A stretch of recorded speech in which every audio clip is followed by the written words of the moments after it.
आप सोच रहे होंगे ये क्या लिख दिया मैंने। सितारे ज़मीन पर 1000 करोड़ कैसे कमा सकती है। बल्कि वो तो लोग कह रहे हैं कि 200-300 करोड़ कमा लेगी, लेकिन ये 1000 करोड़ कहाँ से आ गया। सो गाइज, जिस हिसाब से मैं देख पा रहा हूँ ना, ये 1000 से ज़्यादा भी कमा सकती है। बस हो जाना चाहिए वैसा ही जैसा मैं सोच रहा हूँ, जैसा आमिर खान की मूवीज़ के साथ हो रहा है। सबसे पहले मैं आपको बता दूँ, उनकी जो फिल्म दंगल थी उसने 2000 करोड़ रुपए कमाए थे, लेकिन कैसे कमाए थे वो आपको पता है। लेकिन मैं आपको कुछ इंटरेस्टिंगली बताता हूँ। जैसे कि वो दंगल फिल्म थी, वो 3 लैंग्वेजेस में डब की गई थी, हिंदी, तमिल, तेलुगु में। और सेम टू सेम ये जो है ना सितारे ज़मीन पर, ये भी 3 लैंग्वेजेस में है, ओरिजिनल हिंदी, तमिल एंड तेलुगु। और ये मूवी भी बिल्कुल वैसी ही पसंद की जा रही है जैसी दंगल की गई थी। और एक बात बताता हूँ मैं आपको, जो उनकी सीक्रेट सुपरस्टार मूवी थी ना, वो मूवी ने इंडिया में 100 करोड़ से कम की कलेक्शन की थी और वो बॉक्स ऑफिस कलेक्शन पे एवरेज साबित हुई थी। लेकिन जब वो चाइना में रिलीज़ हुई ओवरसीज़ में, तो उसने 700 करोड़ से ज़्यादा की कलेक्शन ओवरसीज़ में करके ऑल टाइम ब्लॉकबस्टर हो गई। और जो दंगल फिल्म थी वो पहले 2016 में इंडिया में एंड ओवरसीज़ में रिलीज़ हुई, लेकिन विदाउट चाइना उसने 400 से 500 करोड़ के बीच में वर्ल्ड वाइड किया कलेक्शन, और नेट कलेक्शन 400 के आसपास। लेकिन जब वो चाइना में रिलीज़ हुई तो उसने 1300 करोड़ से ज़्यादा की कलेक्शन ओनली चाइना से की।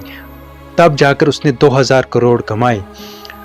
2016 में जब रिलीज़ हुई थी तो फर्स्ट मूवी बनी थी जिसने इतनी ज़्यादा कलेक्शन की। लेकिन उसके बाद नेट कलेक्शन की बात कर रहा हूँ, 400 करोड़ उसने जो नेट कलेक्शन की थी ना, वो हिंदी पहली मूवी बनी थी जिसने 400 करोड़ नेट कलेक्शन हिंदी की थी। लेकिन उसके बाद जब बाहुबली 2 रिलीज़ हुई थी तो उसने उसके 400 करोड़ का भी रिकॉर्ड तोड़ा था और 1000 करोड़ कमाया था। इंडिया की नंबर 1 मूवी बनी थी बाहुबली 2।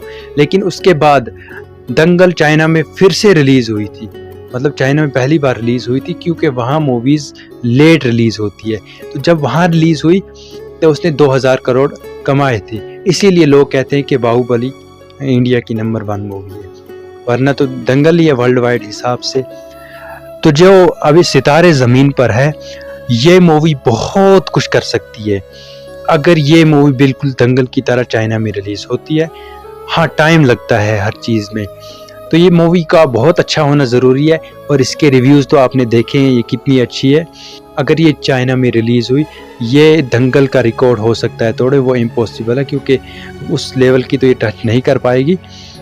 हाँ, 1000 करोड़ हम एक्सपेक्टेशन रख सकते हैं कि इंडिया और ओवरसीज सब मिला के 1000 करोड़ ये कर सकती है, कभी ना कभी तो कर सकती है।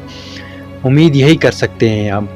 लेकिन अगर ये ओवरसीज़ में या चाइना में रिलीज़ नहीं, ओवरसीज़ में तो हो रखी है, चाइना में रिलीज़ नहीं होती है, तो ये इंडिया और ओवरसीज़ जो नेट कलेक्शन है उसमें भी ये बहुत अच्छा होल्ड करे, क्योंकि इसका बजट जो है वो 80 करोड़ बताया जा रहा है। और ये 80 करोड़ का बजट बहुत ही जल्दी रिकवर कर लेगी। इसने तो मतलब कितनी 57 3 दिनों में 57 नेट कलेक्शन कर रखी है, और अब इसको करना थोड़ा सा बाकी है। आज मंडे है और आज इसकी कलेक्शन भी बहुत अच्छी आ रही है, 10 करोड़ से ज़्यादा ही आ जाएगी उम्मीद रखते हैं।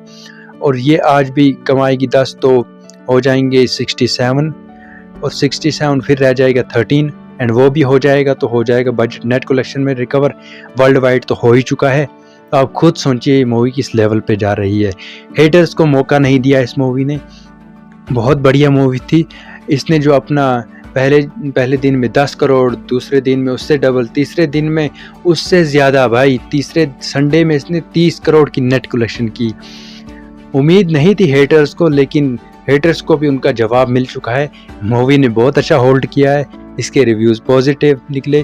पहले मैं इसका फर्स्ट रिव्यू सूरज कुमार का देखा तो उन्होंने जैसे स्टार्टिंग में बोला, मुझे लगा यार क्या हो गया, मुझे लगा नेगेटिव रिव्यू है। लेकिन जैसे उन्होंने आगे बोलते गए और पॉजिटिव रिव्यू निकले, ऐसे ही बहुत सारे क्रिटिक्स के हमने रिव्यू देखे, पॉजिटिव रिव्यू। उन्होंने इस मूवी के बारे में बहुत अच्छा बोला है। सबसे बड़ी बात होती है एक मूवी के बारे में अच्छाई, कि वो कितनी अच्छी है। अगर मूवी अच्छी हो तो दिल से खुशी होती है उसकी कलेक्शन देखने में, और वो जो मूवी हिट होती है तो दिल से खुशी होती है। तो आमिर खान का तो कमबैक हो चुका है, अब उनकी जो नेक्स्ट मूवीज़ हैं वो भी बहुत मतलब आमिर खान कमाल करने वाले हैं। उनकी 2 मूवीज़ क्या फ्लॉप होगी, इस लोगों ने उनको फ्लॉप करार दी गया। लेकिन अब जब उनका कमबैक हो चुका है, 2025 में सनी देओल का कमबैक हुआ है, अजय देवगन का तो चलता रहता है, उनका कमबैक हुआ था, अब उनकी भी एक हिट मूवी आई। तो मतलब काफ़ी स्टार्स के आज कमबैक हुए हैं। बस सलमान भाई थोड़े पीछे रह गए, और वो मतलब उनका भी कमबैक हो जाएगा फ्यूचर में, कोई बात नहीं, टेंशन लेने वाली कोई बात नहीं है। तो अपना ख्याल रखें, कमेंट्स में अपनी राय ज़रूर बताएं।